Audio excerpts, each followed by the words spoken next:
Hey everyone, I know you've been waiting for part three for a while, and so I'm hoping I don't disappoint too bad. But there's been quite a bit of delay, and I don't know if you guys know this or not, but if you've like me, you've been busy, and if you're trying to shoot video in a quiet house with a room full of kids, that's probably not going so well. But the other reason, well, two of those reasons, I think everyone's kind of sharing, but the other reason is that I've been putting together kind of a list of, at least for this section with video, there's a ton of options, and so trying to figure out and sort through setting that up and how that works and all that stuff. So I'm not going to describe everything that's on that list, but I did try to give options from like that are affordable, and I try to give multiple options for your setup, and so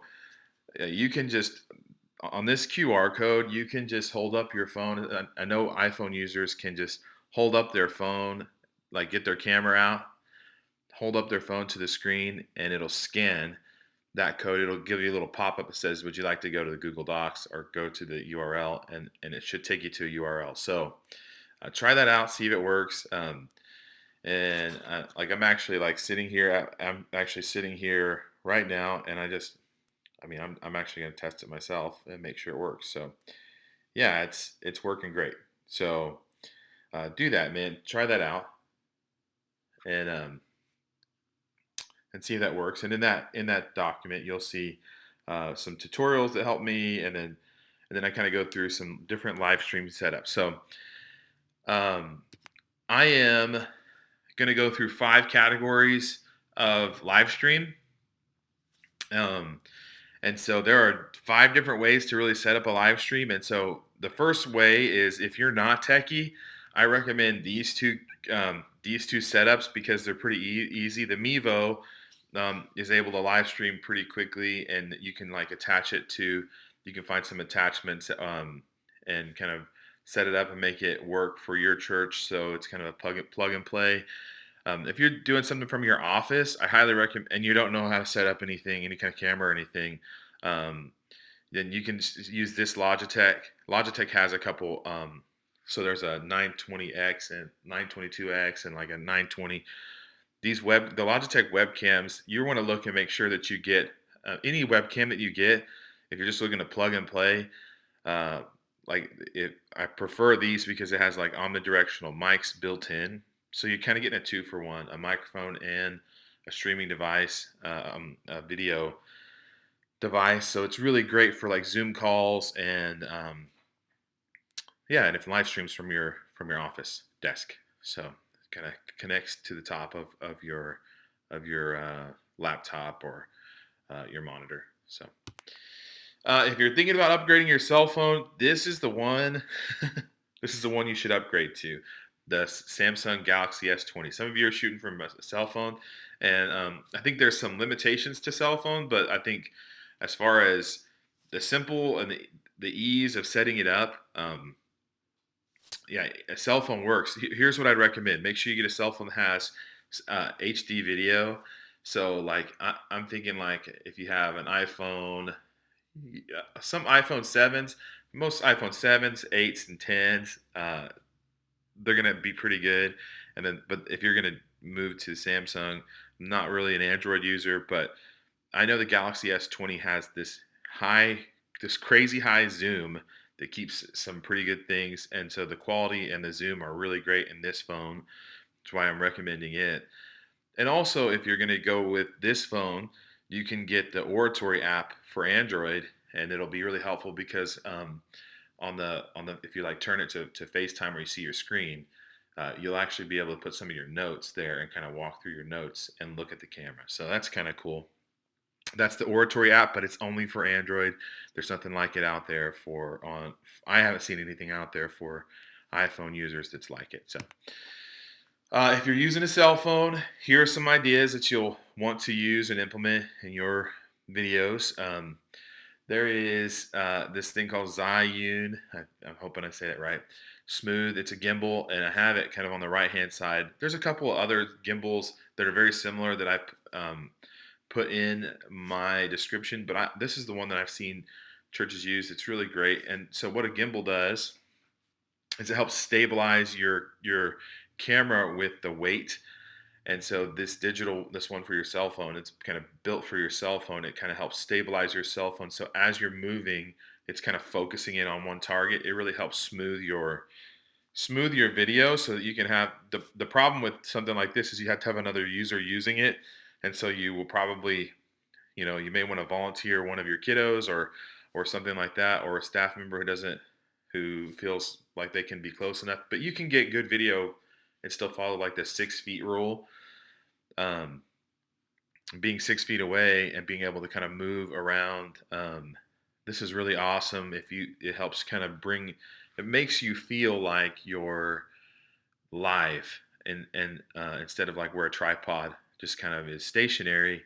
With this one, you can kind of move, and that's really helpful if you're using your slides, because you can kind of be in the front, and then whenever you have a slide or you're referencing a slide, you can kind of walk over, and you can still kind of get to where you can see the lyrics and the pastor, or the lyrics and the worship pastor in the same shot, and that's really helpful for people going live. And it's kind of been one thing that churches haven't really thought through as they're going live, that you should think through is people need to see the lyrics.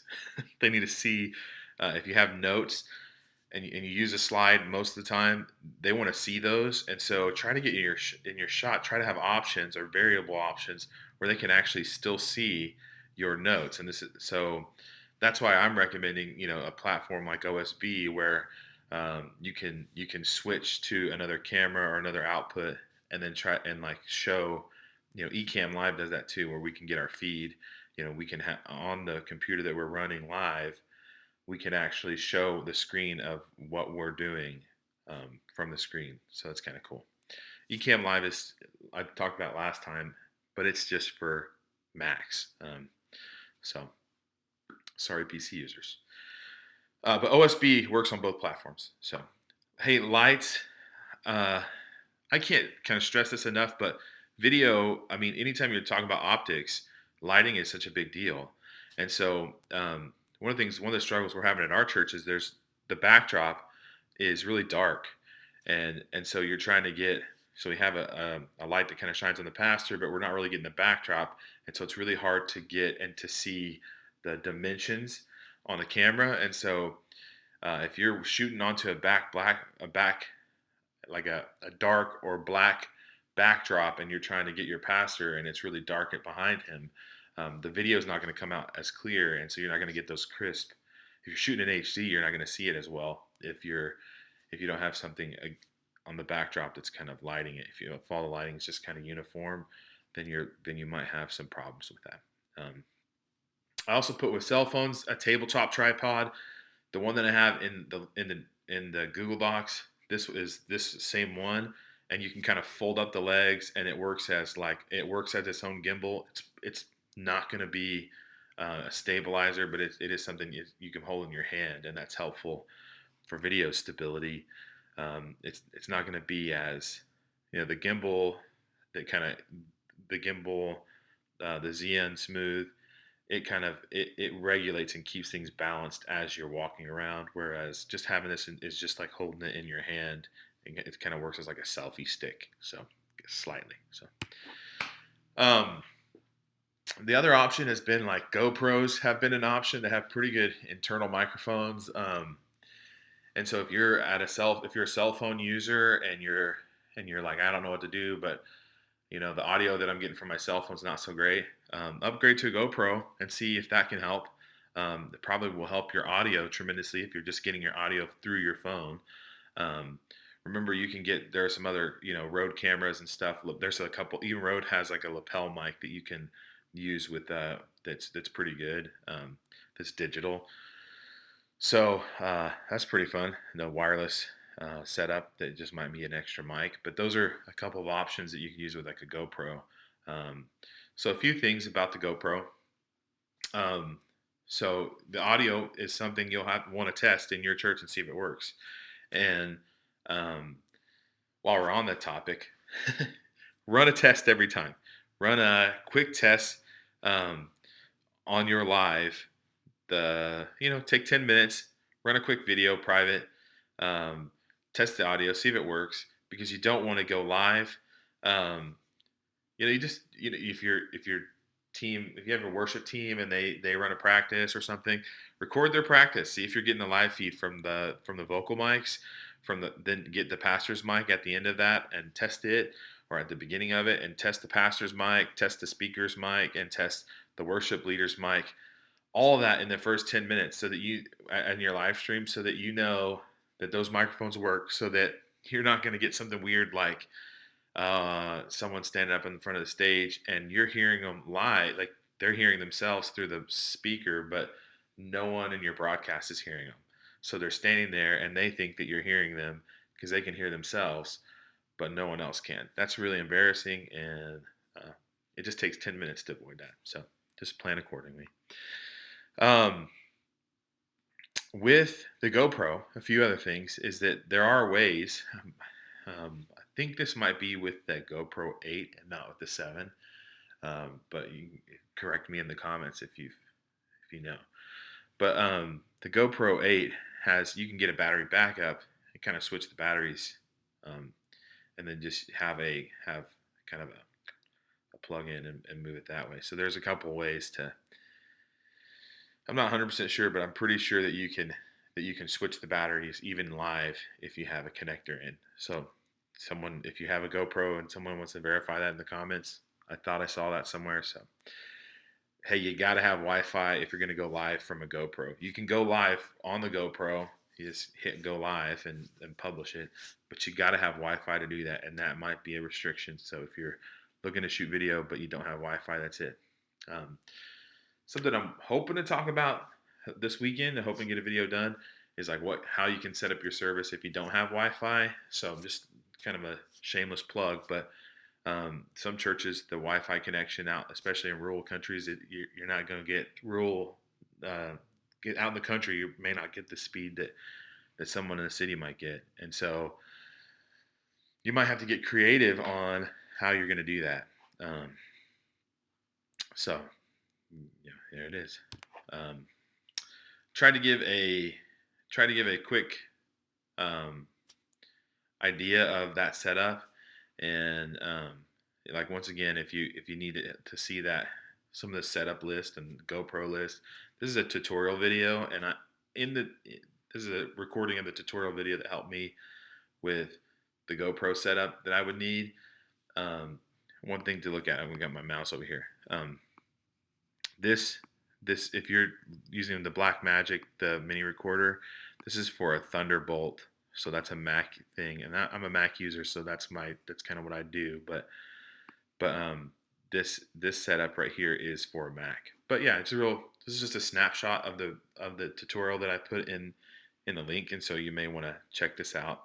Check out any of the videos that help me. I try to put a list of videos that help me, so you can go to those videos and get help yourself. So DSLR is the next setup, and I think if you have a tech guy and you're ready to venture out into something better than like portable systems like handhelds and cell phones and GoPros, and you're just ready for an upgrade in your quality and you want it to look professional, but you don't have $1,000. If you have to have a little bit of budget to buy a DSLR, but here's a few DSLRs. And so one of the things, I put all these DSLRs in the description, but this Canon has the lens built into it, so you can't adjust the lens. And I think that was running at around like a little under $300. But you don't have to buy a lens, so that's kind of good. But the others, you'll have to buy a lens, and I put a few lenses for the Canon model. Yeah, so a nice DSLR and a lens can run you like $600. But it's a good step up from where you're at, and especially if you can export the audio. So really what you want to look for in there's tons of DSLRs out there, and your church may have a DSLR camera, or someone in your church may have a DSLR camera that they're not using this week. I mean, reach out to them, ask them, hey, does anybody have a DSLR camera that has an HDMI out and a lens? Ask and see if they can use it,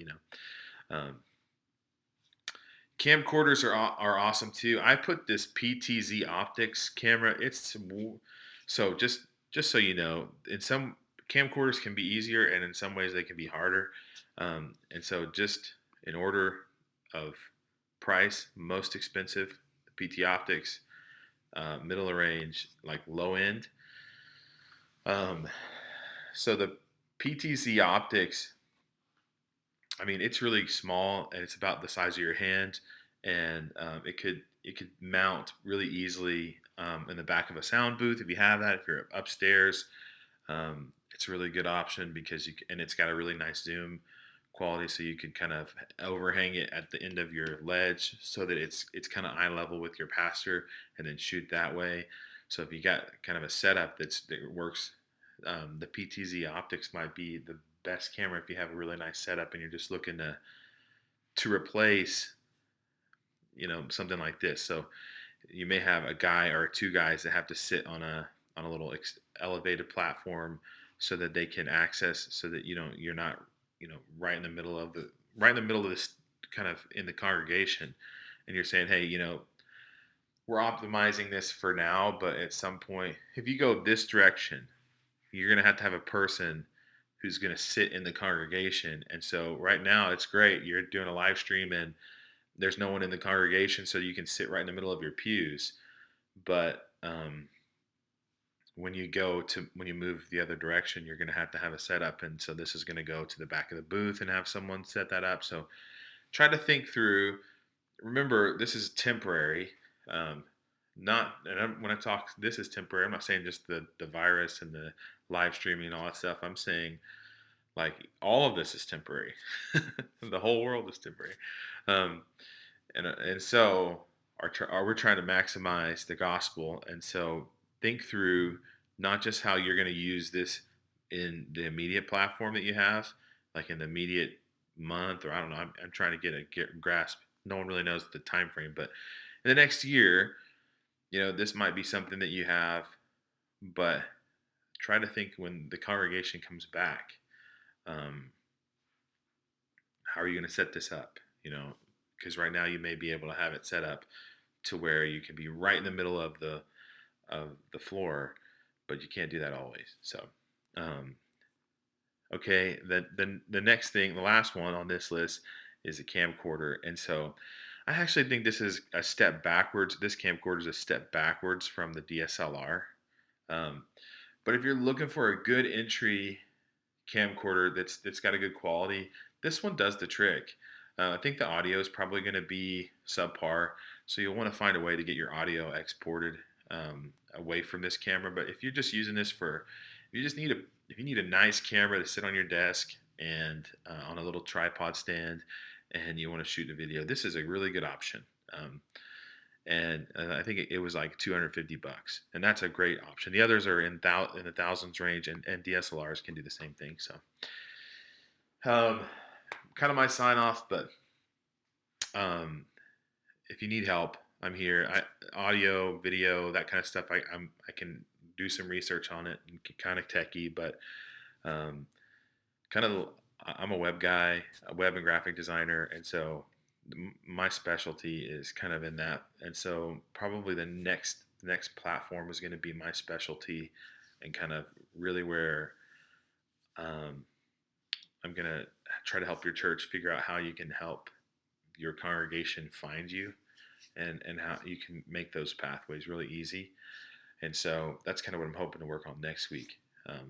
But if you need help with any of that stuff, MailChimp, your website, graphic design, um, just let me know. I'm about to post on my Facebook page a list of all the graphics um, that are out there, and the author who made them, because I have a whole bunch of friends and fellow believers who are designed freely for churches just to be a support, and have been really giving back. And so I'll post their stuff and who they are, and you can follow them and thank them, um, and use the graphics. So, but if you need any help, or you're confused, or hey, just want to say hey, thanks, shoot, drop me an email, um, and I'm happy to hear from you. So, all right, God bless. It's all about Jesus.